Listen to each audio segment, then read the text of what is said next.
Pemirsa, pencarian dan evakuasi korban ambruknya musola Pondok Pesantren Al-Hosini di Jawa Timur masih terus berlanjut. Dan untuk mengetahui bagaimana perkembangan evakuasi para korban, kita akan berbincang dengan Kepala Subdirektorat Pengendali Operasi Bencana Basarnas, Emmy Freezer. Pak Freezer, selamat malam. Seperti apa perkembangan evakuasi di sana saat ini, Pak? Silakan. Terima kasih Mbak Nafisi.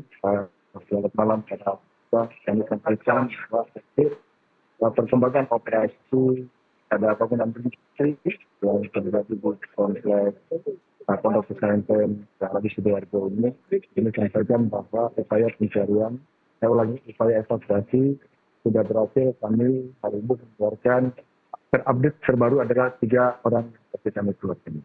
Jadi yang terakhir adalah pada pukul 18.02 atas nama Wahyu, kemudian status selamat hanya mengalami cedera di kulit kepala dan saat ini sudah ditolong.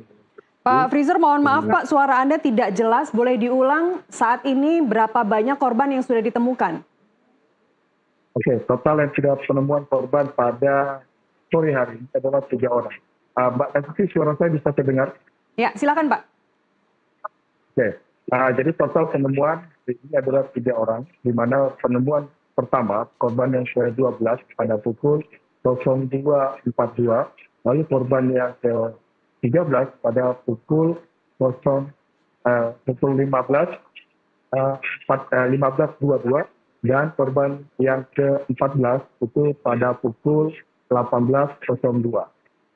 Total penemuan total evakuasi pada hari ini adalah 3 orang dari 15 total target dalam proses evakuasi. Baik, artinya masih ada 12 orang yang masih tertimpa reruntuhan?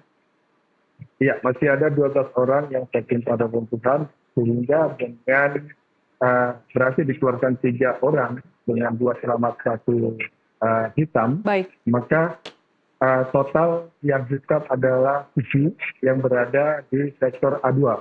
Lalu Baik. kemudian tersisa tinggal 5 yang ada di sektor A4. Baik, Pak Freezer, apakah bisa dipastikan mereka semuanya adalah siswa dari kelas berapa saja, Pak? Mereka remaja semua, sehingga bisa dipastikan mereka adalah santri. Namun akan ada identifikasi lebih lanjut untuk mendalami terkait dengan korban-korban yang selamat. Pak Freezer, mohon maaf saya harus tanyakan ini. Sebelumnya juga Anda menyampaikan bahwa waktu krusial adalah 72 jam. Bagaimana kondisi korban yang masih tertimpa reruntuhan saat ini, Pak Freezer? Baik, dari 12 target yang menjadi untuk proses evakuasi dari 12 orang, 5 orang yang tersisa ini statusnya adalah merah. Di mana status merah ini masih ada respon suara yang bisa mereka berikan dengan kami memanggil mereka.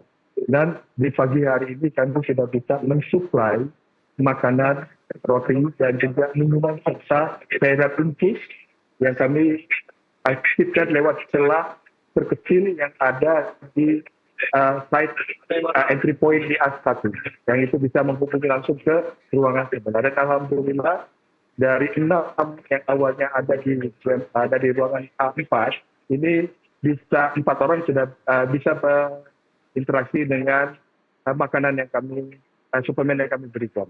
Sehingga dengan adanya supply ini maka kemungkinan life rate survivalnya mereka akan meningkat dari 72 jam. Baik. Nah, sehingga ini yang perlu perlu dipahami bahwa posisi untuk 72 jam itu adalah apabila tidak ada intervensi dari luar, artinya tidak ada distribusi permakanan dan sebagainya, sehingga 72 jam ini menjadi target hours kemampuan orang untuk bertahan dalam kondisi terjebak dalam ruangan tanpa ada distribusi apapun dari itu. Baik, kami turut senang mendengarnya Pak, ada 5 orang yang masih bisa berkomunikasi, berinteraksi dengan tim penyelamat. Apakah komunikasi itu terus-menerus dilakukan dan juga mungkin dari pihak keluarga juga bisa berkomunikasi dengan mereka? Saat ini kami mau membatasi untuk orang-orang yang akan masuk ke dalam site. Karena memang unstable structural ini menjadi isu paling dominan. Jadi tidak ingin, karena untuk masuk ke lokasi pun harus merangkak. dan ada teknik merangkak yang memang membuat kita tuh masuk tuh tidak tergesa-gesa dan ada caranya karena banyak sekali penyangga yang kami pasang. Khawatir apabila saat bergerak maju dan mundur menyenggol penyangga, maka bisa prediksi akan ada pergerakan objek beban.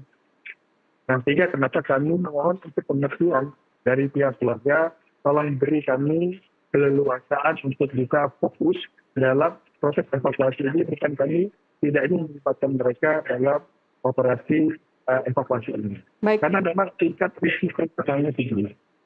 Baik, apakah itu yang menjadi tingkat kesulitan bagi tim evakuasi untuk segera menyelamatkan korban? Karena kami tidak bisa mengintervensi langsung kolom-kolom ataupun balok penyangga yang ada pada rumah. Kami berikan ilustrasi. Semalam kami bekerjasama dengan Institut Teknologi 10 September Surabaya.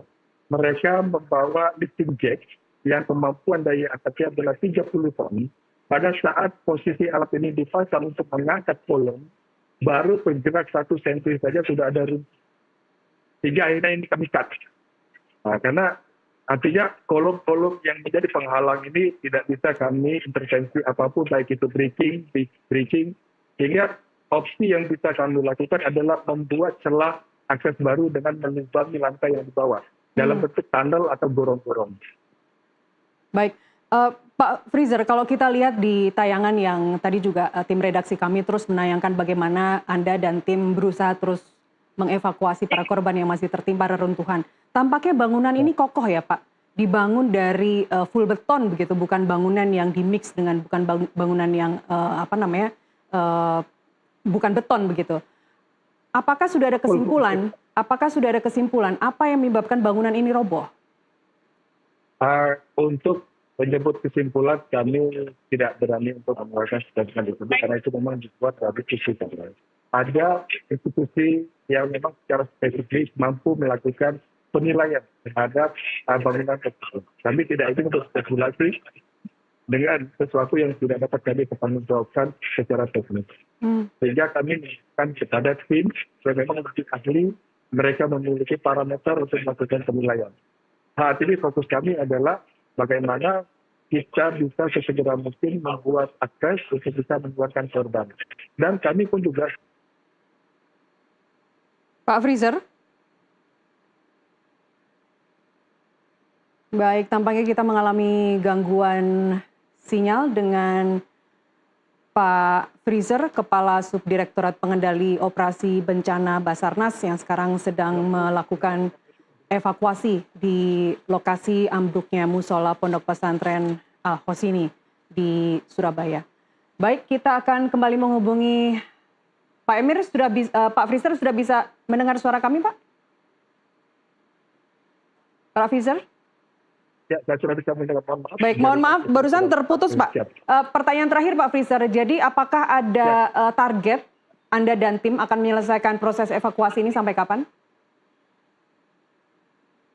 Proses kami, target kami adalah segera menetapkan korban-korban yang sudah teridentifikasi dalam kondisi hidup secepat mungkin sebelum nanti fase rescue atau fase penyelamatan ini kita alihkan ke fase recovery dengan menggunakan alat berat. Yang penting menjadi prioritas kami adalah life saving. Kita utamakan yang status korban masih bisa memberikan respon, yang masih memiliki tanda-tanda pasti kehidupan. Baik, apa yang paling dibutuhkan untuk Basarnas untuk saat ini, Pak? Saat ini yang kami butuhkan adalah dukungan dari semua pihak, doa agar kami diberikan kemudahan. Saat ini sudah tergabung dalam tim SAR gabungan sebanyak 379 personil dari 65 institusi, 65 organisasi, dan mereka datang tidak berhampa tangan. Mereka datang dengan berbagai peralatan. Ya. Sehingga pendekatan dari sumber daya, sumber daya peralatan di sini sangat cukup. Namun semuanya tidak bisa diaplikasikan secara serampangan ataupun secara ketidakhati-hatian, mengingat bangunan yang sangat tidak stabil ini memberikan resiko. Kami kasih gambaran, semalam terjadi gempa di Sumeneb 6,5, namun dampaknya sampai ke Sidoarjo. DA1 yang tadinya jarak antara lantai dengan tembok itu sekitar 20 cm, di mana korban kedua tersangka ketiga tersebut berada. Ini setelah kemudian kami ukur ulang ternyata sudah mengalami penurunan sekitar 5 cm, lebih berat menghimpit korban yang ada di bawah. Baik. Pak Freezer, terakhir ini sudah malam hari, sudah 6:30 malam. Apakah proses evakuasi masih terus dilakukan, Pak, hingga malam nanti?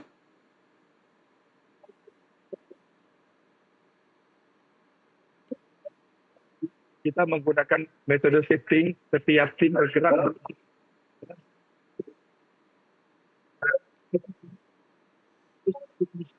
Ini kalau satu tim yang berjumlah 6 orang, kita punya puluhan tim yang siap kita terjunkan untuk melaksanakan proses evakuasi. Baik. Baik Pak Freezer, Kepala Kantor SAR Surabaya, terima kasih atas kesempatannya di NTV Prime. Selamat bertugas kembali dan jaga terus keselamatan Bapak dan tim Basarnas di Surabaya. Terima kasih sekali lagi Pak Freezer.